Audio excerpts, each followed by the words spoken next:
The night served as a night of both commemoration and celebration of the remarkable life of Sir John George Melvin Compton, a century since his birth and over 7 decades since he rose to prominence as one of St. Lucia's defining political figures.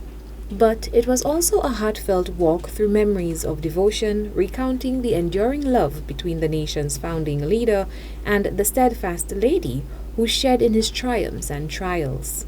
A love story seemingly straight out of Shondaland between the island's Governor-General's daughter and its premier, told by Lady Janice Compton herself. From enemies to lovers, it was not love at first sight.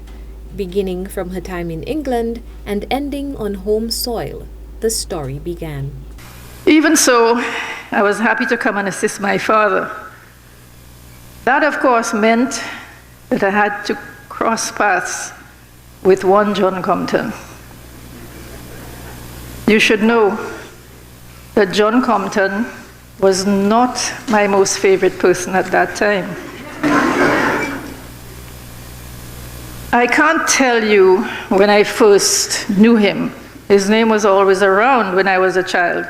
From perhaps curated encounters? But my father wrote to say that John Compton was coming to London and that he was going to send something with him for my sister and I. I was designated to meet him at his hotel, which was near to my place of work.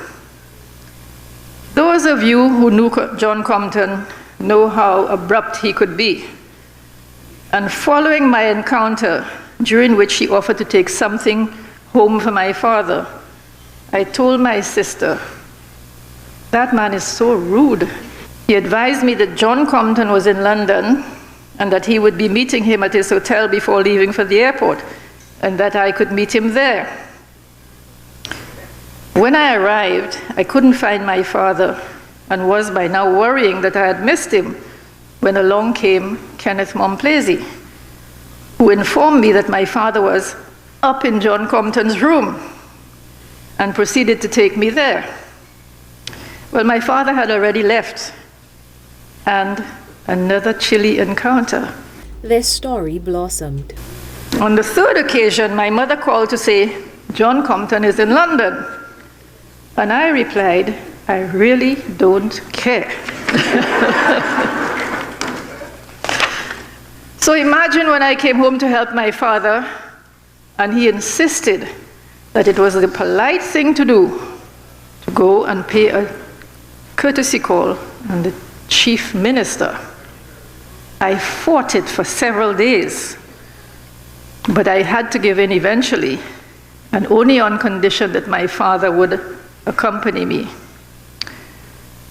You might say the rest is history, because it wasn't long before I got to know the other side of John Compton, the soft, the caring, and often emotional side of him. A love not socially approved given the obvious age gap, and most certainly not without its fair share of challenges. I don't think many people were happy with our relationship. In hindsight, I can see why. He was much older than I, had lived a very full life, and because of these pressures, our courtship was fraught with breaking up, tears, and making up the next day. It definitely wasn't love at first sight, but he became the great love of my life, my best friend, my teacher, my life's companion.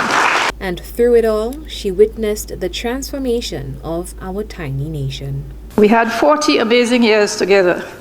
Some good, some not so good, some trying, but altogether quite amazing. I had the opportunity to see him at times of triumph and those of great despair. And I had the unbelievable experience of seeing him transfer this country from the backwater it was to being the envy of the OECS. For Choice News Now, I am Chelsea Austinay.